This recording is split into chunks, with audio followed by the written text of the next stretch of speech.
देखिए, अब हमें लास्ट मेथड पढ़ना है वन वे क्लासिफिकेशन में। इसका नाम है कोडिंग मेथड। कोडिंग मेथड जब हमारे पास डेटा लार्ज होता है और डेटा की कैलकुलेशन में परेशानी होती है तब हम उसको कोड करते हैं। मतलब उसमें से कोई वैल्यू जो सब में कॉमन हो या सब में से एक कॉमन वैल्यू घटा लेते हैं और घटाने के बाद एक छोटा, जब क्वेश्चन छोटा हो जाता है, जब उसकी वैल्यू छोटी हो जाती है तो कैलकुलेशन आसान हो जाता है। ये सेम शॉर्टकट मेथड को ही यूज करते हैं, केवल डिफरेंस ये है कि इसमें हम वैल्यूज को कम करते हैं, वैल्यूज को छोटा कर देते हैं। और वैल्यूज को छोटा करने का वही तरीका है, हम कुछ भी एज्यूम कर लें और जिस तरीके से हम एक्स बार वगैरह निकालते वक्त या कहीं भी एज्यूम मीन को घटाते हैं या एजम्पशन को घटाते हैं, सेम उसी तरीके से यहाँ पे हम घटाएंगे। और जिस तरीके के मेथड में जिस तरीके के फॉर्मूला हमारे शॉर्टकट में यूज होते थे सेम वही यूज होंगे। आइए इसके लिए हमने एक क्वेश्चन दे रखा है। ये क्वेश्चन है कि below are given the yields of 3 strains of wheat planted in 5 blocks of 3 plots each under completely randomized design. All the 15 plots are of equal area. Perform the analysis of variance to test whether the strains are significantly different with regard to the yield. Ignore variations between blocks. अब इसमें हमें करना क्या है कि हमें plots के हिसाब से वेरिएशन को चेक करना है। तो सबसे पहला काम मेरा ये होता है, मतलब हमारा ये होता है कि हम कभी भी पहला काम शुरू करते हैं अपना H0 से, मतलब नल हाइपोथेसिस के फ्रेम से। नल हाइपोथेसिस को फ्रेम करेंगे कि there is no significant difference in the area और no significant variation between blocks. ठीक है, इसके बाद हम इन सब में से कोई कॉमन फैक्टर घटाएंगे। जैसे मैं यहां देख रहा हूं कि सब नियर टू द वैल्यू 20 है मोस्टली, तो मैं यहां पे सारे में से 20 घटा के इसको छोटा करने की कोशिश करूंगा। आइए, तो सबसे पहले इस a को लेते हैं। a को मैंने माना कि ये x1 है। x1 में से घटाई गई वैल्यू अगर x1 में से 20 घटा लें तो ये वैल्यू x1 की क्या हो जाएगी? x1 की वैल्यू हो जाएगी 20 में से 20 गया 0, 21 में से 20 गया 1 प्लस में, और 23 में से 20 गया +3, और 16 में से 20 गया प्लस नहीं, यहाँ पे -4 हो जाएगा। 16 - 20 दैट इज -4, और यहाँ पे 20 - 20 0, और समेशन हमारे पास x का हो जाएगा 13448। ये हो गया 134 और 4, ये तो माइनस में है तो समेशन x की वैल्यू हो जाएगी यहाँ पे x1 की वैल्यू 0, इसको हम x1 बोलेंगे। अब यहाँ पे हमको x1 के स्क्वायर की जरूरत पड़ेगी, तो ये हो गया 0 1 9 16 0, तो 25 और 1 26 हो गया। समेशन x स्क्वायर की वैल्यू हमारे पास 26 हो गई। अब हम सेकंड ब्लॉक में आते हैं। तो सेकंड ब्लॉक में हमारे पास b की वैल्यू दी गई है 18। अब हम इसको भी x2 - 20 करते हैं तो -2, और यहाँ पे हो जाएगा 0 -3, यहाँ हो जाएगा 5 माइनस में ये 25 के लिए 5 हो जाएगा। अब हम इसमें करें तो 3 2 5 5 10 हो गया, यानी -5 हो जाएगी वैल्यू समेशन x की, x2 की।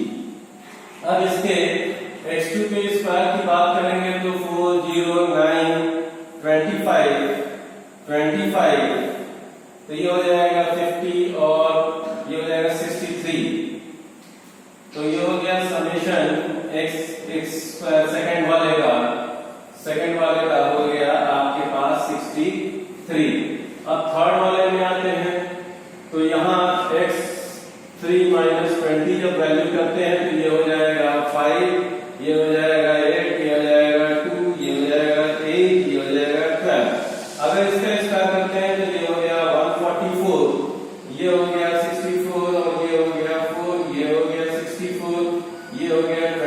35 इसको हमने कहा है x3 का स्क्वायर है। अगर इसको जोड़ेंगे तो 35 होगा, समेशन x3 हमारा 35 के इक्वल हो जाएगा। अगर हम उसको जोड़ेंगे तो 1 2 8 25 144 कुल मिला के हो जाएगा 301 समेशन x3 का स्क्वायर हो जाएगा ये हमारा 301। जब हमारा 301 इसकी वैल्यू आ गई तो हम पहला काम क्या करते हैं, पहले समेशन लिखते हैं।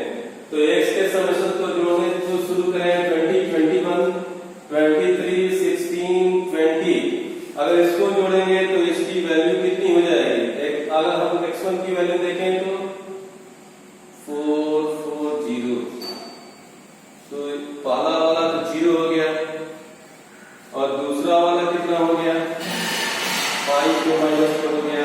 अब हम पहला करें, पहला काम होता है हमको सम निकालने का, सारे x1 को जोड़ने का, ये प्लस ये और प्लस यहाँ x3, तो summation x1 plus x2 plus x3 हमारी वैल्यू हो जाएगी summation x1 plus summation x2 plus summation x3।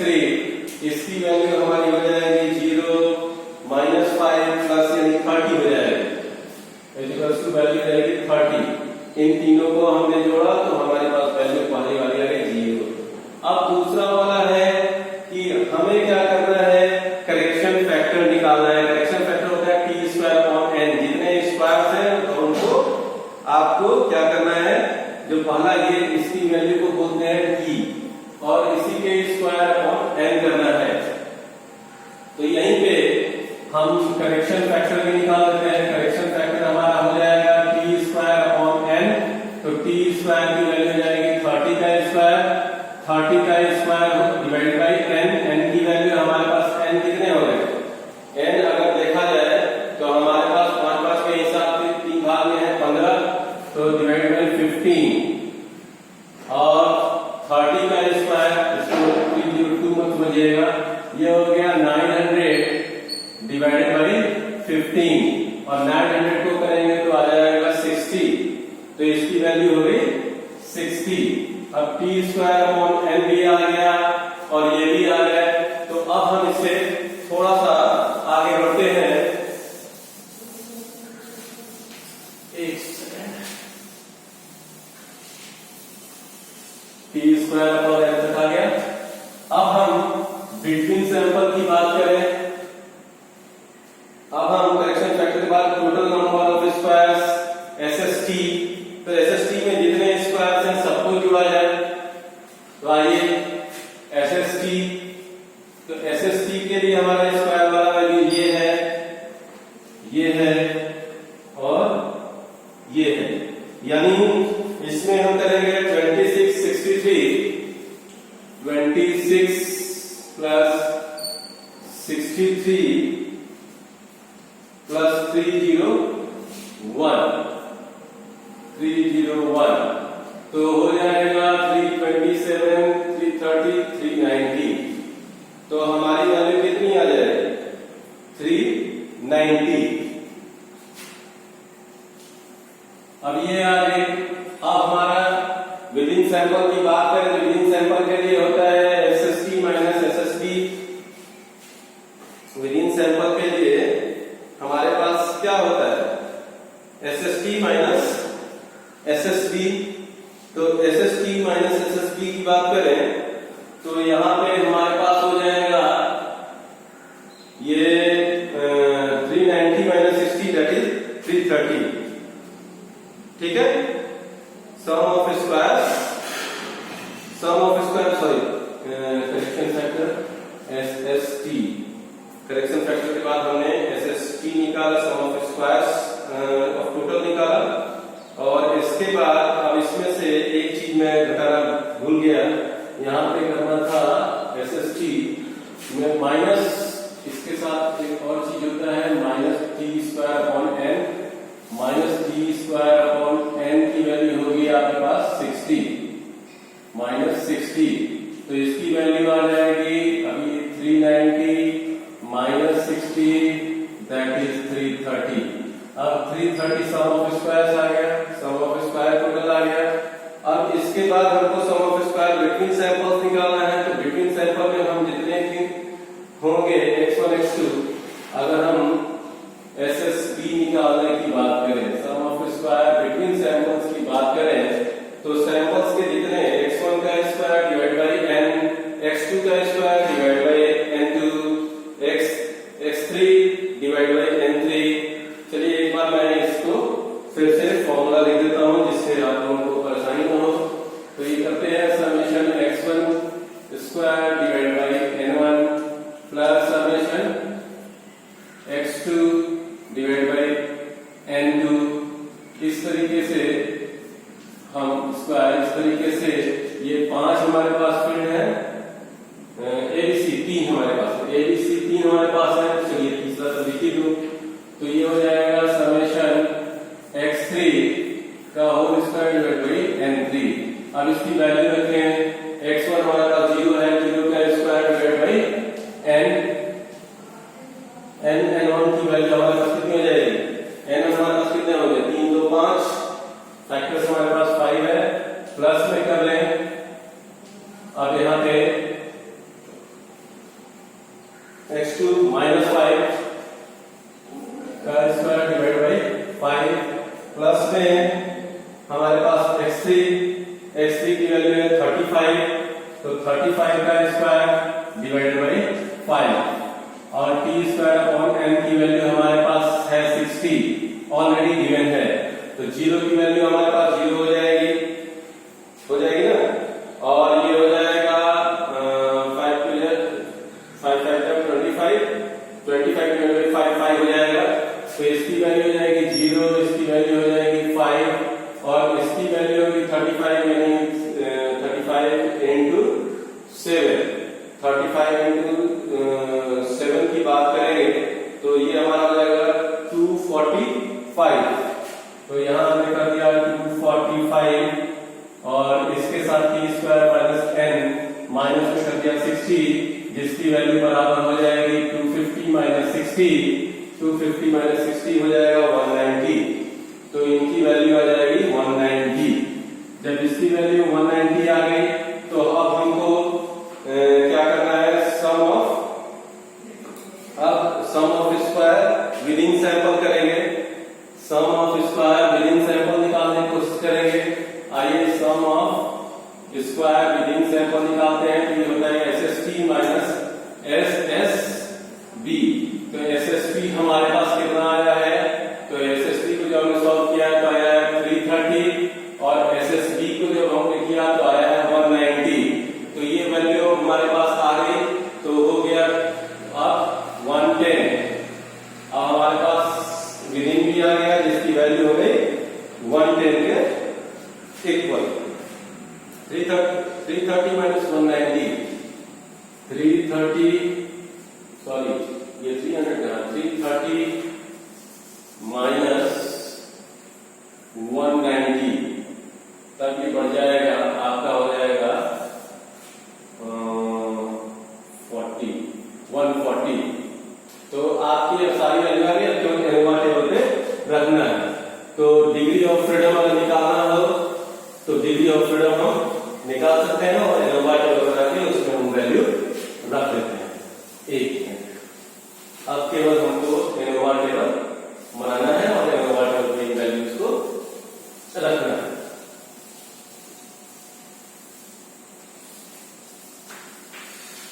चलिए एनालिसिस ऑफ वेरिएंस एनोवा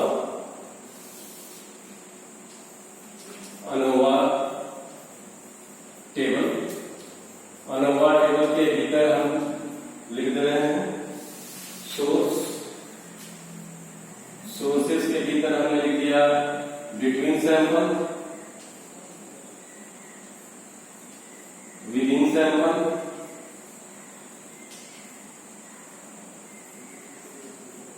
अब बिटवीन सैंपल और विदिन सैंपल की वैल्यूज क्या होंगी, तो बिटवीन सैंपल की वैल्यू यहां पे दी गई है आपके पास 190 और 140, तो हम वैल्यूज लिख देते हैं सैंपल का, ठीक है।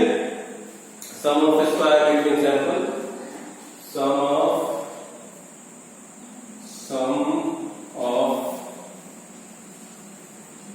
स्क्वायर।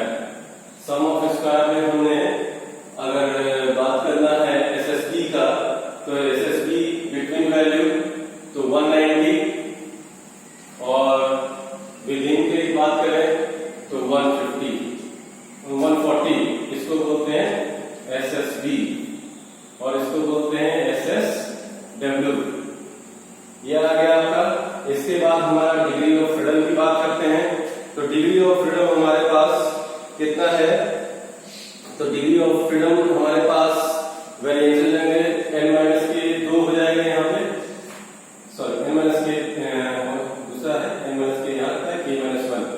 यहाँ डिग्री ऑफ फ्रीडम में हम लिख रहे हैं तो ये 2 हो जाएगा, क्योंकि 3 वेरिएबल्स हैं a b c, और 3 में से 3 सैंपल्स में से ये सैंपल n माइनस 1 और यहाँ n माइनस k। तो n माइनस k करेंगे तो हमारे पास 5 तरह के वेरिएबल्स थे, जो 3 में 15 होते हैं, और 15 में से अगर हम बात करें सैंपल्स 3 के तो हो गए 12। डिग्री ऑफ फ्रीडम आपके पास 12 हो गया। अब डिग्री ऑफ फ्रीडम पे जब हम बात करेंगे तो हमारे पास वेरिएंसेस कितने कितने होंगे, तो वेरिएंस हमारे पास यहाँ पे हम लिख रहे हैं वेरिएंस। वेरिएंस हो जाएगा हमारा 190 डिवाइडेड बाय 2 दैट इज 95, और 140 डिवाइडेड बाय 12 11.65। अब हमारे पास इसका वेरिएंस भी आ गया। अब वेरिएंस आ गया तो हम क्या कर सकते हैं, एफ रेशियो निकाल सकते हैं, जिसको हम वेरिएंस रेशियो करते हैं। वेरिएंस रेशियो, तो वेरिएंस रेशियो के लिए ग्रेटर और स्मॉलर 95 डिवाइडेड बाय 11.65, तो 8 यानी 8.14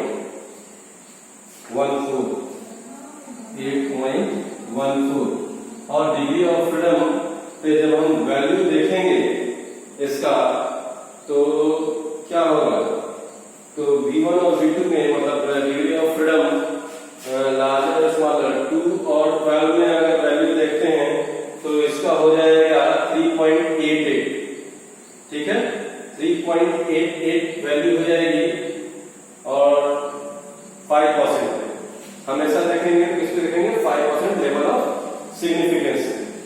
तो 5% लेवल ऑफ सिग्निफिकेंस पे 2 और 12 डिग्री ऑफ फ्रीडम पे जब वैल्यू देखेंगे तो उसकी वैल्यू हो जाएगी 3.88। F.05 की वैल्यू हो जाएगी 3.88। तो इसलिए हम कहेंगे कि H0 जो है वो रिजेक्ट हो जाएगा। जब इसकी वैल्यू कम है, टेबल वैल्यू कम है और